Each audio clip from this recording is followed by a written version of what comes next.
কে নিয়ে আসেন। সবাই মিলে হুজুরকে শেষ গোসল করিয়ে দাফনের জন্য রেডি করে। হুজুরের ইন্তেকালের ঘটনা পুরো এলাকায় ছড়িয়ে পড়ে। পাড়া প্রতিবেশীরা কবর খুঁজতে ব্যস্ত হয়ে পড়ে। সবকিছু শেষে হুজুরকে সবাই রেখে আসে অন্ধকার কবরে। তোর ওই 2 শতক জমি আর 3টে ঘর তোর ভাইয়ের নামে লিখে দিবি।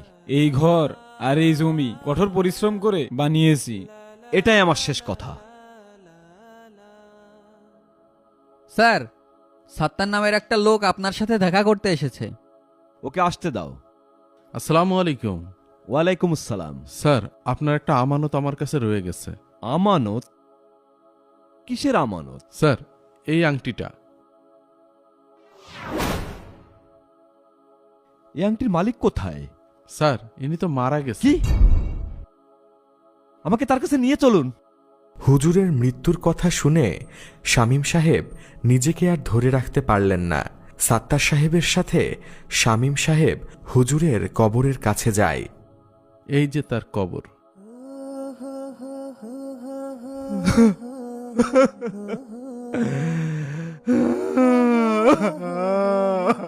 আপনি কিছু বলছেন না কেন?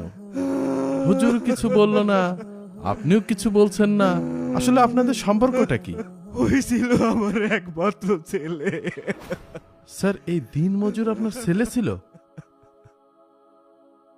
আমি ওর হতভাগা পিতা। আমি যদি সেদিন ওর কথা শুনতাম তাহলে আজ এই দিন আমাকে দেখতে হতো না। কি কথা স্যার? একদিন আমি যখন বিচার করছিলাম। চুপ করে বসে থাক। স্যার, আপনার জন্য 1 লাখ টাকা নিয়ে আসছিলাম। সালিশের দিন যদি আমার দিকে একটু তাকাতেন, তাইলে জমিটা নিয়ে আমার আর টেনশন করা লাগতো না। যা, কাজ হয়ে যাবে। এই নেন। ঠিক আছে স্যার, আসি তাহলে। আব্বু, এই টাকাটা তো হারাম। এটা আপনাকে জাহান্নামে নিয়ে যাবে। সেটা পরে দেখা যাবে। কখন দেখা যাবে? যখন মৃত্যু চলে আসবে তখন দেখা যাবে, নাকি যখন জাহান্নামের আগুনে পুড়বেন তখন দেখবেন? তখন আর কিছু দেখা যাবে না, তখন শুধু আফসোস করতে হবে। আমার মনে হচ্ছে আপনার এই 2 চোখ লোভে অন্ধ হয়ে গেছে। কি? আমি লোভী? আমি অন্ধ? আমি কাদের জন্য, কাদের ভবিষ্যতের কথা ভেবে এসব করি? বেদব ছেলে, তোকে আমি ত্যায্য করলাম। এই মুহূর্তে তুই আমার বাড়ি থেকে বেরিয়ে যা। যা।